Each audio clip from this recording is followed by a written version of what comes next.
Want to increase your sales power? Increase your pause power coming up.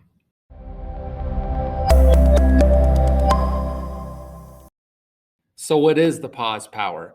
Well, the pause power is pausing at the right time with your prospect during your sales conversation or your sales presentation. So many salespeople just ramble on without ever pausing. Pausing is a great way to add emphasis to a key point. Pausing also allows your prospect to catch up. Most prospects are trailing behind what you're saying in a 2 to 3 second delay. So if you're not delaying at all, if you're never pausing, they're falling further and further behind what you're saying. Eventually, you just leave them in the dust.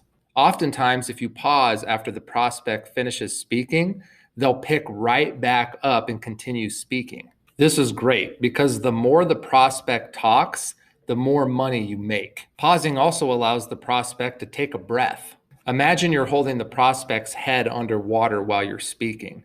Every time you pause, you allow them to take a breath. If you ramble on so long that you would have drowned the prospect, you kill the deal. So let them take a breath. Keep it short, keep it simple. Plus, pausing allows your prospect to interject. You interrupting your prospect is bad, but the prospect interrupting you, that's good. That just means that they're engaged, which is exactly what you want during the sales process. So let's talk about some good times to pause during your presentation or your sales process. Number one is after saying the prospect's name. For example, look, John, pause. It calls John's attention. So that's a good way to do it. Number two is after you make a key point. Pausing after you make a key point just brings emphasis and memory to that point.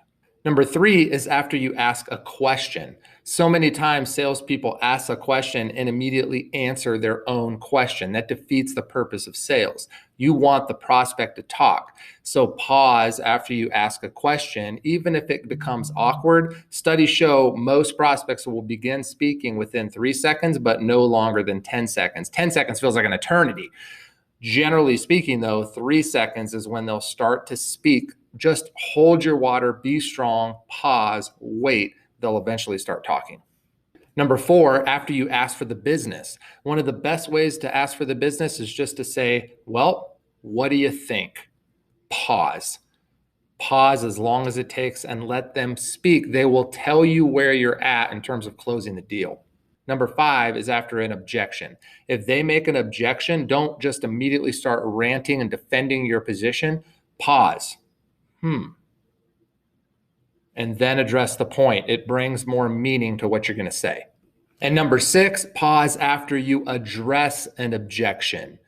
Pause. Don't address it and then split second pause and then continue addressing it. Just pause. Keep it simple. Address it. Pause. Let them respond. So that's it. Hopefully this video was helpful and will allow you to have better sales conversations in the future and use the pause power to close more deals. If you like the video, like it, share it with your friends, and leave a comment with more power tips that you might have for sales. Thanks for watching and happy marketing.